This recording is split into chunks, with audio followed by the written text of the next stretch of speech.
This land is resilient and has been made resilient. I've got through 2 years of drought years, and we're sitting here today and we see green and thick, lush grass. Where on years like this, previous, if it was long season graze, and I've had cattle in here since May, there'd be nothing left. All the green grass, they'd go hit. They would never get rested to actually grow, to actually seed. I've also seen where years of CRP it created, or they planted brome grass. I have seen whole pastures that have turned from brome to mostly native grasses come back. One of the signs my land is resilient is, we are currently in a pretty good drought going on, and as you drive down the road, that grass that has had that 60 days rest is dark green, and it's thick, and it's even. I think a lot of people's misconception with the grass is they have, you drive by their pastures and they have brome that's tall and headed out, and they say, hey, I got all this grass. But I think one of the misconceptions people have is, yeah, you have grass, but if you look across that pasture, you have grass that's tall and headed out that is not desirable to them cows. And then the stuff that is desirable, they have chewed down to the dirt.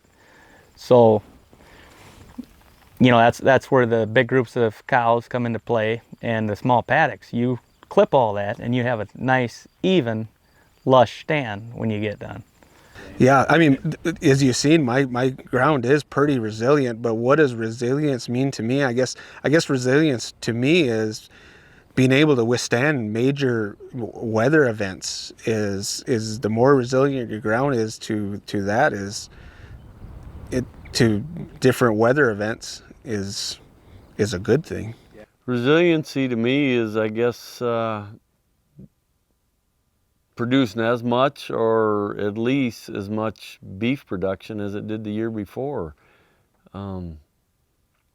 It's hard to, I remember what this place was when I got it. So,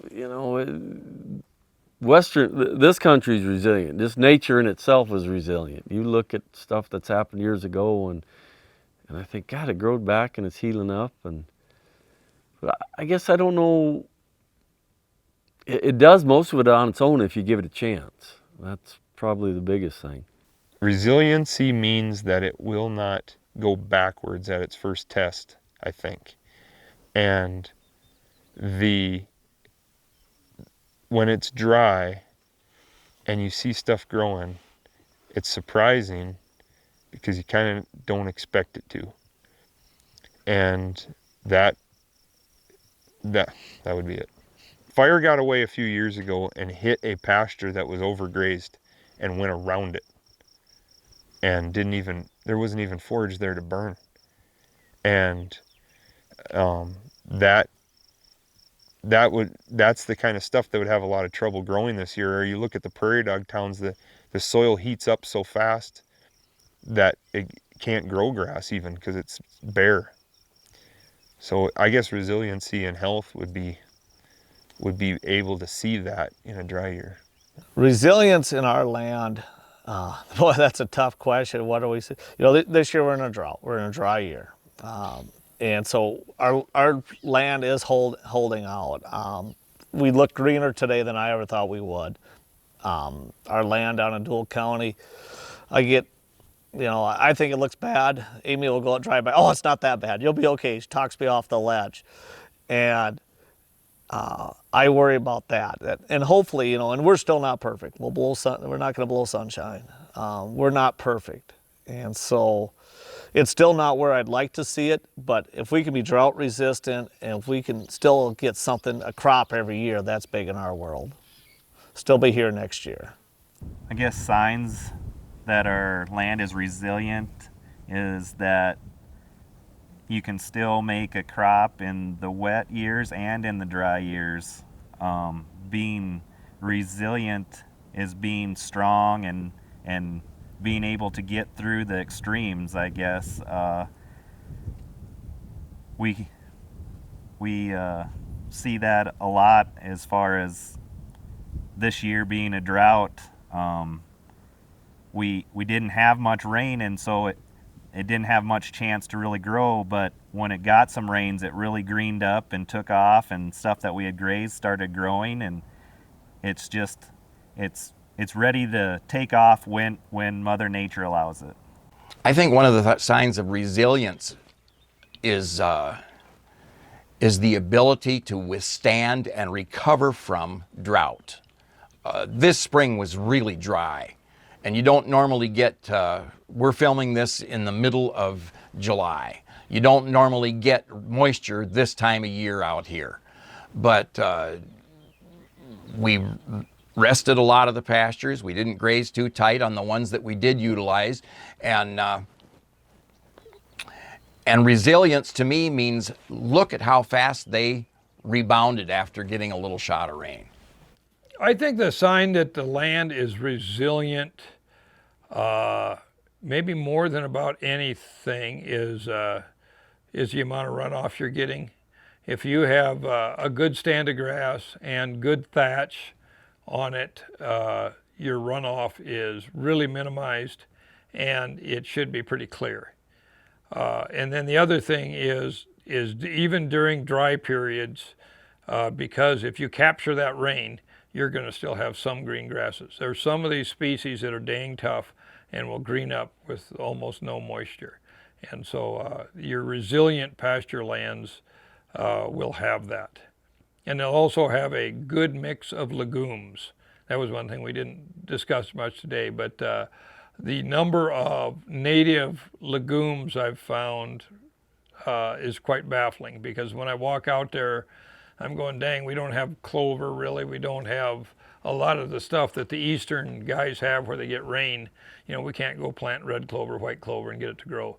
But as you look at the scurf peas and the prairie clovers and some of the other deals, we do have a lot of native legumes if you let them, but you got to leave them alone. You got to let them grow. Otherwise, the livestock will buzz them off, and then you're without nitrogen. I think, again, going back to looking at your land, again, a year ago in our area, this Edmonds County, we had adequate water.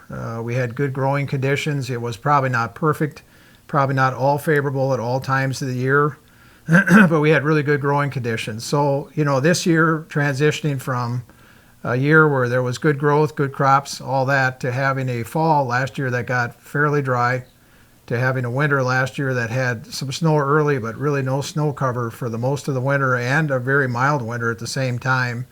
And then coming into a spring where it got very dry and has been dry ever since. We got 30, 40 hundredths of rain here in the last couple of days. That's the first rain of any consequence we've had for a long time. So I think when you miss that moisture and it's not there, especially in the earlier growing season to me, which is kind of May, June time frame, if you manage what you have effectively, you can have some grass that still stays green, even when a lot of grass is turning brown. I think you can have some growth, even though it's not what you hope for or would like in a good growing year. But you can sustain some acres, and you can sustain some livestock in periods of time where otherwise, if it's not managed that way, I think can turn around and really hurt you. If you look at our landscape now, we're dry. So I think all those things are important. I don't think there's any magic in how you can do it or what you do. I just think you have to pay close attention to your pastures. You have to know your soil conditions. You have to know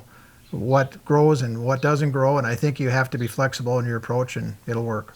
Well, when I think of the resiliency of the land, I think that all comes from the diversity of it. So if there was a monoculture out there and you have a growth in a season, and you move into a warm season, and you have nothing to grow, you have no resiliency. So I think the diversity is the thing that I see that makes the landscape resilient. Like I said, we have an inventory of over 200 species on a native prairie, and that's what's bringing in the resiliency. And you wouldn't have to maintain and to grow those species. You have to manage your grazing. As I had mentioned earlier, if you abandon property, it'll just all go to invasive. If you overgraze it constantly, it'll go to invasive. So it does take management to to grow that diversity and to grow that production. If I walk out and I see a really good native piece of ground, especially in a dry year, that's where it stands out the most. You go out there on a good native piece of ground in a dry year, you'll see good plants that are still healthy and green and alive and growing. And then you take them across a fence or across the road and you look at a degraded rangeland piece or a grassland, and you'll see a lot of dead, dying plants or dormant plants, and you just look at the difference there, and that's a big plus right there. I mean, the water is still infiltrating in them live root channels. The soil's alive, the plants are healthy, the cattle are happy. You go across the road where you have a degraded piece and the cows are mooing, they're standing by the fence, they're reaching through the fence looking for anything green that gets growing. You know, the resources is struggling. And so that's one of the things I look for. So I think the signs of resilience that I look for is that recovery between the first two grazings, between the first time through and the second time through, and that recovery and regrowth there. And that resiliency is I don't know if it's the most important thing, but it's very important to the system, because in a season long or a more traditional system, that recovery isn't there generally. You put the cattle out there, they eat what they eat, and then that's it for that year. That's all it's going to do. So I think that's probably the difference in resiliency between the two that I can see from above the ground. So that resiliency, as far as economic benefits of it, is that there's more grass there. That grass is better grass. As Leland mentioned earlier, that green needle, which is a cool season, is still green and soft and palatable in late September or early September as it is now, and better to meet the nutritional needs of your cattle versus something else that's like a tame grass that, you know, after the middle of June really isn't worth a whole lot. I think resiliency in this area, you know, I think this year is a great example. You know, we're in the middle of a pretty significant drought, and yet we have grass that looks like this. You know, my big blue stem that we saw down the road, you know, looks great. You know, the side oats, even though it has some issues, you know, the plants themselves look great. And so being able to have just healthy looking grasslands, you know, at a time where middle of July, we've only had around 3 inches of rain, and it looks pretty good. To me, that's what, you know, resiliency is all about, being able to, you know, overcome those kinds of challenges and keep moving forward without having to make, you know, big significant changes to your operation. Well, I think this year was a perfect example of having resilient range. This year was a real severe drought, and if you look around my pastures, have still got really good cover and good plant health. So I think that's a sign of resilience, is you can make it through drought years, and your plants can come through it healthy if you got a resilient range. It means getting to stay on the ranch instead of going to the sales barn. 2021 is a sign that our land is resilient. I've driven by a lot of continuously grazed pastures that look pretty tough. I'd be nervous. Yes, we've had a good rain. We're still in a drought. I'm comfortable with our normal stocking rates to get through the year. I guess for the signs of our land being resilient, driving through a town and seeing that the grass is all brown in that town, and then driving out to our pasture and seeing that our grass is not only green, it's actually regrowing. I mean, we're using our resources the way that we can. I mean, the way that we should be. We're seeing that regrowth in our pastures.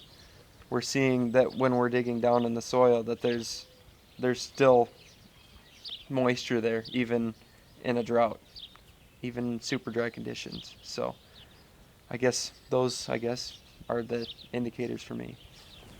So what we've seen so far on our land as resiliency is that we've seen not as many small ponds of water or areas that water is sitting, that it really probably shouldn't be for very long. You know, obviously we still have some dams, we still have some dugouts on our property. We do utilize pipelines and tanks, and have seen where the cattle, you know, will really stand in the dugout and then come out of there and drink out of a tank.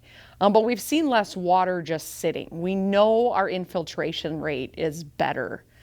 We've seen where we don't have those issues, especially, as I mentioned before, in some of our pastures that were predominantly smooth brome grass, and we've improved the grazing management.